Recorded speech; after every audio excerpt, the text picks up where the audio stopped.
नमस्कार, आप सभी का स्वागत है यूथ अध्ययन के चैनल पे। साथियों, एक बार फिर से मैं आप सभी के बीच एसपीटेट जून 2026 के लिए जीके का पार्ट 22 लेके आ चुका हूँ। पार्ट 22 का जो पहला क्वेश्चन है कि सांची का स्तूप कहाँ स्थित है, where is Sanchi stupa located. तो बात करें सांची के स्तूप की, तो सांची का स्तूप भारत की मध्य प्रदेश की राजधानी भोपाल में स्थित है। ऑप्शन नंबर ए यहाँ पे बिल्कुल सही हो जाएगा। अगर बात करें भोपाल में भी एग्जैक्ट जो है वो सांची का स्तूप कहाँ पर है, तो भोपाल की बात करें तो मध्य प्रदेश का एक जिला है रायसेन जिला। तो रायसेन जिले में ये सांची का स्तूप स्थित है। इस बात को आपने डिटेल से याद रखना है। सांची का जो स्तूप है वो किस धर्म से जुड़ा हुआ है, तो अगर बात करें सांची के स्तूप की, तो ये एक विश्व प्रसिद्ध बौद्ध स्तूप है। ये बात आपको बेहतरीन तरीके से याद रखना है। कई बार आपकी एसपीटेट परीक्षाओं में क्वेश्चन पूछने वाला क्वेश्चन पूछता है कि सांची के स्तूप का निर्माण किस राजा के द्वारा करवाया गया। तो सांची के स्तूप का जो निर्माण है वो मौर्य वंश के सबसे शक्तिशाली राजा अशोक के द्वारा करवाया गया। ये क्वेश्चन कई बार आपके एसपीटेट परीक्षाओं में पूछा गया था। एक बार क्वेश्चन पूछने वाले ने क्वेश्चन पूछ लिया था कि अशोक के द्वारा जो सांची का स्तूप है उसका निर्माण किस शताब्दी में करवाया गया था। तो अगर बात करें अशोक की, तो अशोक ने जो सांची के स्तूप का जो निर्माण है वो तीसरी शताब्दी ईसा पूर्व में करवाया था। ये क्वेश्चन भी आपके टेट परीक्षाओं में कई बार पूछा गया। साथियों, अगर आप भी एसपी टेट जून 2026 में अपना एसपी टेट क्वालिफाई करना चाहते हैं, आप भी एक मिडिल क्लास फैमिली से है और आप भी जुड़ना चाहते हैं हमारे साथ, तो आप जुड़ सकते हैं मात्र और मात्र 499 रुपीज़ मंथ में। हम देंगे आपको 499 मंथ में लाइव प्लस रिकॉर्डेड क्लासेस। आप किसी भी स्ट्रीम से, आप SP TET non medical, medical, आप जेबीटी, टीजीटी, हिंदी, एलटी किसी भी की तैयारी कर रहे हैं, तो हम आपको लाइव प्लस रिकॉर्डेड क्लासेस देने वाले हैं 499 रुपीज़ मंथ में। जो क्लास लाइव होगी उस क्लास को आप रिकॉर्डेड भी देख सकते हैं। थ्योरेटिकल बहुत ही बेहतरीन तरीके से हमारे एक टॉपिक को पढ़ रहे हैं। आप एसपी टेट काफ़ी समय से अगर क्लियर नहीं कर रहे तो आपके लिए बैच बेस्ट रहने वाला है, क्योंकि इससे पहले हमारे पास हज़ारों बच्चे एसपी टेट को क्वालिफाई कर चुके हैं। तो आप 7876145409 इस नंबर पर कॉन्टैक्ट करके हमारे बैच का हिस्सा बन सकते हैं।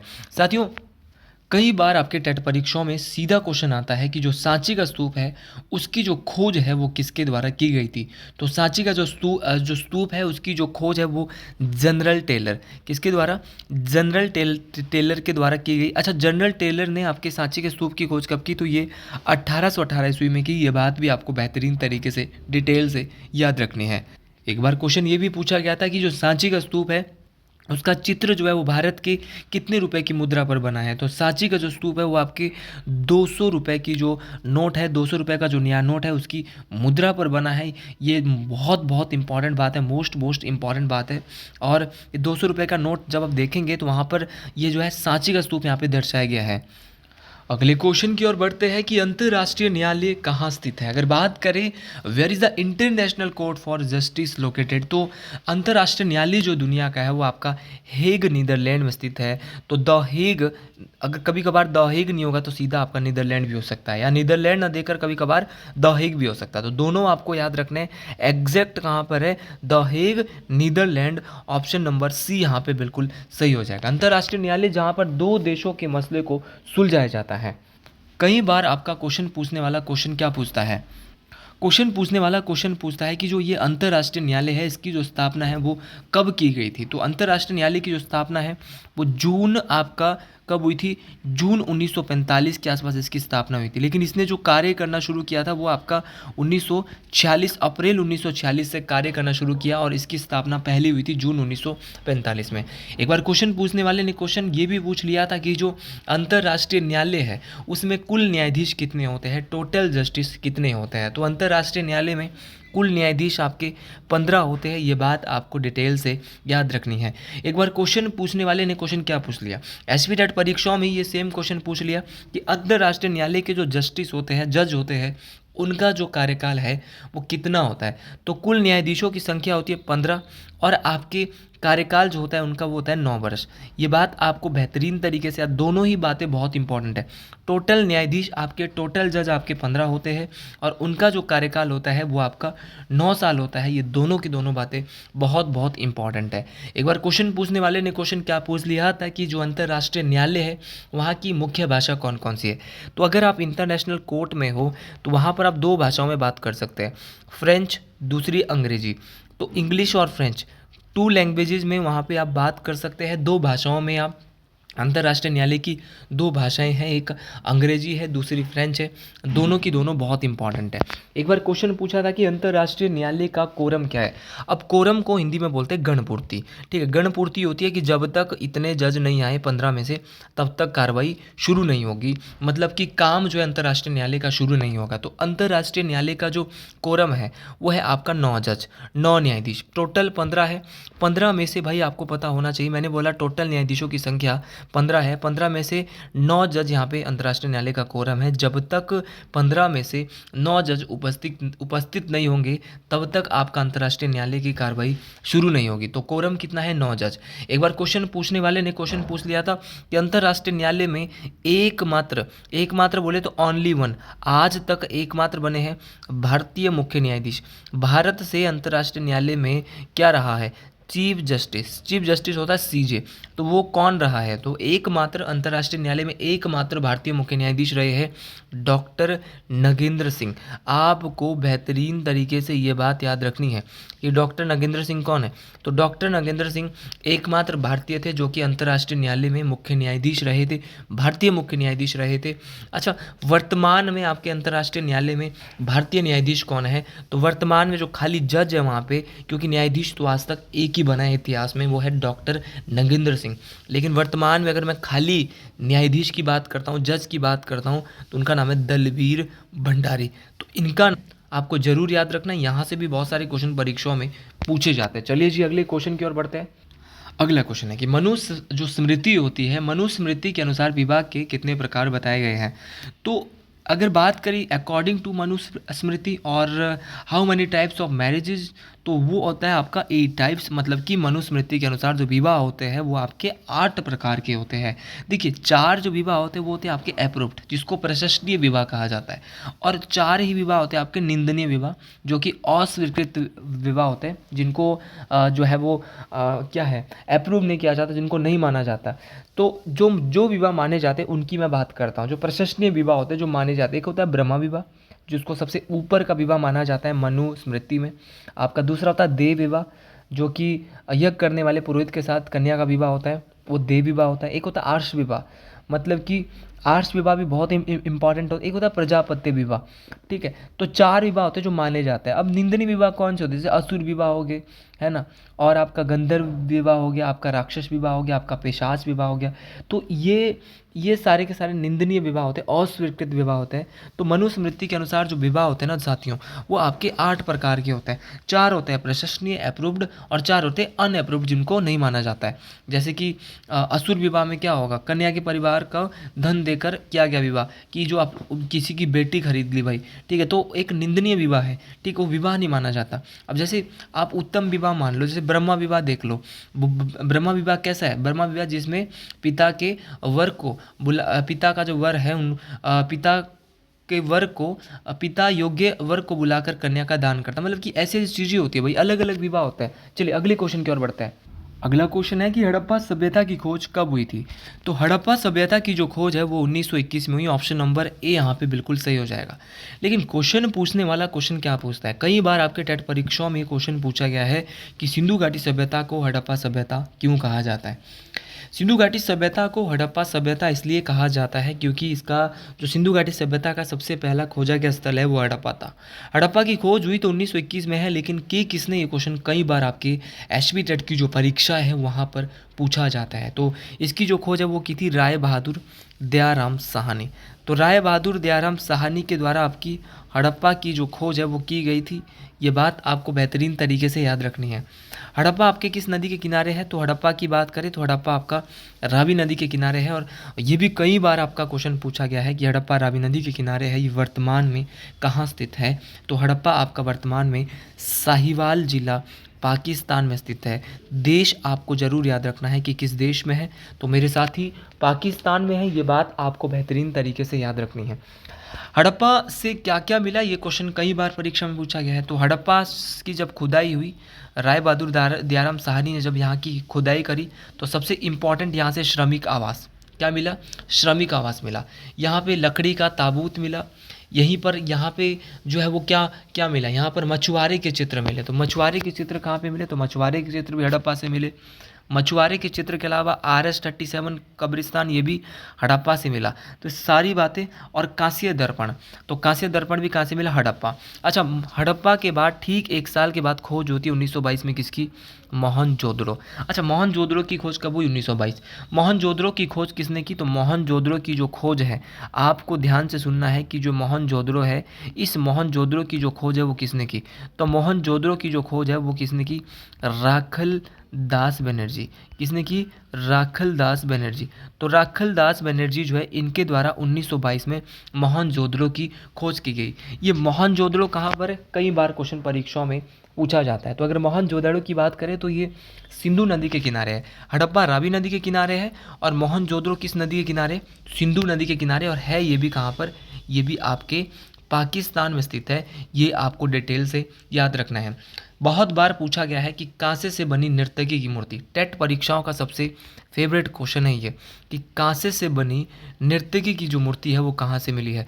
तो कांसे से बनी नाचने वाली जो नर्तकी होती है, तो कांसे से बनी नर्तकी की जो मूर्ति है वो कहाँ से मिली है? वो आपकी हड़प्पा से मिली है। बहुत बार क्वेश्चन पूछा गया है कि सिंधु घाटी सभ्यता की सबसे चौड़ी सड़क कहाँ से मिली है? तो सबसे जो चौड़ी सड़क है वो आपकी कहाँ से मिली थी? मोहनजोदाड़ो से मिली थी। कई बार आपके टेट परीक्षाओं में क्वेश्चन पूछा जाता है कि जो विशाल स्नानागार है वो कहाँ से मिला है? तो विशाल स्नानागार भी आपका कहाँ से मिला है? तो विशाल स्नानागार भी आपका मोहनजोदाड़ो से मिला है। कई बार आपके क्वेश्चन पूछा गया है कि आपका पुरोहित आवास, जैसे श्रमिक आवास आपका हड़प्पा से मिला, तो पुरोहित आवास कहाँ से मिला? तो पुरोहित आवास आपका कहाँ से मिला था? मोहनजोदाड़ो से। तो साथियों, इसी प्रकार आपके जो सिंधु घाटी सभ्यता है वहाँ से क्वेश्चन पूछे जाते हैं। जैसे कि आपका चनुदड़ो जो है वो कहाँ पर है? तो चनुदड़ो भी एक सिंधु घाटी सभ्यता का स्थल है। ये भी पाकिस्तान में है। ये भी सिंधु नदी के किनारे है। तो मोहनजोदड़ो और चनुदड़ो दोनों के नाम भी सेम है और दोनों ही एक ही जगह है। उसी प्रकार आपका रोपड़ कहाँ पर है? तो रोपड़ आपका पंजाब में है और ये पंजाब में है। इसकी खोज यगदत्त शर्मा ने की है। और ये किस नदी के किनारे है? तो ये आपका सतलुज नदी के किनारे है। तो ऐसे सारे क्वेश्चन आपको याद रखने हैं। एक बार क्वेश्चन पूछा गया था कि कालीबंगा का मतलब क्या होता है? तो सिंधु घाटी सभ्यता का जो स्थल है कालीबंगा, इसका अर्थ है काले रंग की चूड़ियाँ। साथियों, कालीबंगा जो है वो राजस्थान में पड़ता है और ये राजस्थान के हनुमानगढ़ जिले में स्थित है। कौन सी नदी के किनारे है? तो ये कई बार पूछा गया है। तो ये घग्गर नदी के किनारे। किस नदी के किनारे है? घग्गर नदी के किनारे। ये बात आपको मोस्ट इंपॉर्टेंट तरीके से डिटेल से याद रखनी है। ये सारे क्वेश्चन बहुत बार आपकी जो एचपी टेट परीक्षा है वहाँ पर बार बार पूछे जाते हैं। चलिए अगले क्वेश्चन को देखते हैं। अगला क्वेश्चन है कि हिमाचल प्रदेश जो लोक सेवा आयोग है, Himachal Pradesh public service commission है, उसकी जो स्थापना है वो किस वर्ष की गई? तो अगर बात करें हिमाचल प्रदेश लोक सेवा आयोग की, तो इसकी स्थापना 1971 के आसपास यहाँ पे की गई थी। ये क्वेश्चन कई बार आपकी परीक्षाओं में पूछा गया है। साथियों, बात करें हिमाचल प्रदेश लोक सेवा आयोग की, तो इसकी स्थापना हिमाचल प्रदेश जो पब्लिक सर्विस कमीशन है, इसकी स्थापना 1971 में की गई। अगर बात करें इसकी, तो जो ये आपका हिमाचल प्रदेश जो लोक सेवा आयोग है, इसके जो पहले अध्यक्ष है वो कौन थे? ये क्वेश्चन तो कई बार आपकी जो एचपी टेट परीक्षा है वहाँ पर पूछा जाता है। तो इसके जो प्रथम अध्यक्ष थे वो थे जनरल KS कटोच। तो जनरल जो KS कटोच साहब है वो इसके क्या थे? पहले प्रथम अध्यक्ष थे। ये बात आपको बेहतरीन तरीके से याद रखनी है। साथियों, अगर आप भी एचपी टेट जून 2026 की तैयारी कर रहे हैं तो हमारे इस नंबर 7876145409 आप इस नंबर पे कांटेक्ट करके हमारे जो बैच है यूथ अध्ययन का, उसके हर एक स्ट्रीम के बैच के साथ जुड़ सकते हैं। साथियों, बात करें आपका, कई बार आपके परीक्षाओं में क्वेश्चन पूछा जाता है कि जो आपका जनरल KS कटोच है वो इसके पहले अध्यक्ष थे। लेकिन एक बार क्वेश्चन पूछने वाले ने क्वेश्चन ये भी पूछ लिया था कि जो हिमाचल प्रदेश का लोक सेवा आयोग है उसकी एकमात्र महिला अध्यक्ष कौन है?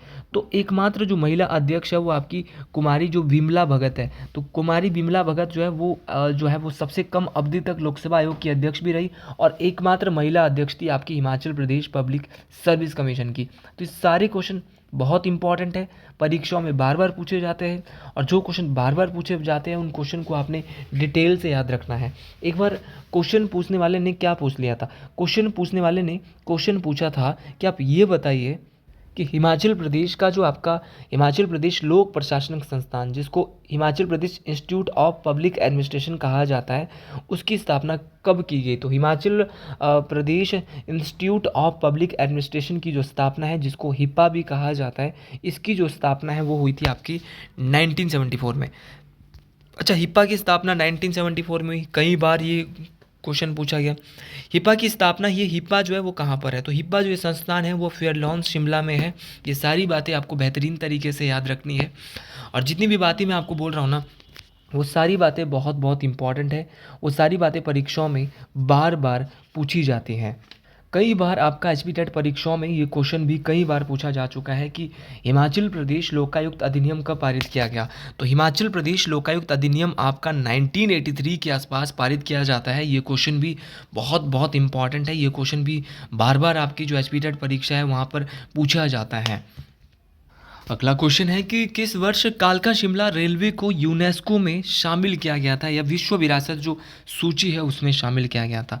तो ये कालका शिमला जो रेलवे लाइन है उसको यूनेस्को में कब शामिल किया गया? बहुत ही प्यारा क्वेश्चन है। तो इसको जो यूनेस्को में शामिल किया गया था वो 3 जुलाई 2008 को शामिल किया गया था। एग्जैक्ट यहाँ पे नहीं दिया है, लेकिन 2008 और 3 जुलाई 2008 भी आपको एग्जैक्ट भी आज याद रखना पड़ेगा। अच्छा, इसका जो उद्घाटन है, जो ये कालका शिमला रेलवे लाइन है, इसका उद्घाटन कब हुआ? पहला क्वेश्चन तो आपको कई बार आपकी जो ये एसपी टेट परीक्षा रहती है वहाँ पर पूछा जाता है। तो इसका जो उद्घाटन है वो किया था भाई लॉर्ड कर्जन ने इसका उद्घाटन किया, और इसका जो उद्घाटन किया वो किया था आपका 9 नवंबर 1903। ठीक है, तो 9 नवंबर 1903 को जो आपकी जो कालका शिमला रेलवे लाइन है उसका उद्घाटन लॉर्ड कर्जन, जो उस समय भारत के वायसरॉय होते थे, उनके द्वारा किया गया था।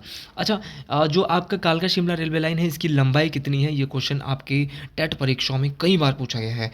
तो जो कालका शिमला रेलवे लाइन है इस बार भी पूछा जा सकता है, तो वो है 96.54 किलोमीटर। तो 96.54 किलोमीटर इसकी लंबाई है आपकी कालका शिमला रेलवे लाइन की।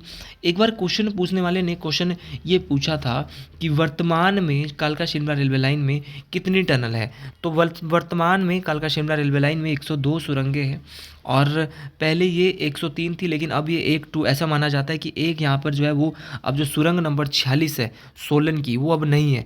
तो सुरंग नंबर 46 अब टूट गई है, तो अब कितनी सुरंगें बची? अब जो है यहाँ पे 102 जो सुरंगें हैं वो बची है। ये बातें आपको डिटेल से याद रखनी है। सोलन की जो बरूरी सुरंग है वो अब जो है, जो सुरंग नंबर 46 है वो नहीं है। अच्छा, सबसे लंबी सुरंग, सबसे बड़ी सुरंग, ये क्वेश्चन कई बार आपके टेट परीक्षा में पूछा गया है कि कालका शिमला रेलवे लाइन की सबसे बड़ी सुरंग कौन सी? बड़ोग। अच्छा, बड़ोग कहाँ पड़ता है? तो बड़ोग भी आपको पता होना चाहिए कि बड़ोग आपका कहाँ पर है, सोलन में है। फिर क्वेश्चन पूछने वाला क्वेश्चन आपसे ये भी पूछ सकता है कि बड़ोग सुरंग चलो सोलन में है, हिमाचल प्रदेश का जो कालका शिमला रेलवे लाइन है उसकी सबसे बड़ी सुरंग है, उसकी लंबाई कितनी है? तो उसकी लंबाई यहाँ पे 1143 किलोमीटर है। ये बात फिर याद रखेंगे। अच्छा, क्वेश्चन पूछने वाला क्वेश्चन पूछता है कि बाबा भालकूराम किस रेलवे लाइन से संबंधित है? तो बाबा भालकूराम का जो संबंध है वो भी आपका कालका शिमला रेलवे लाइन से है।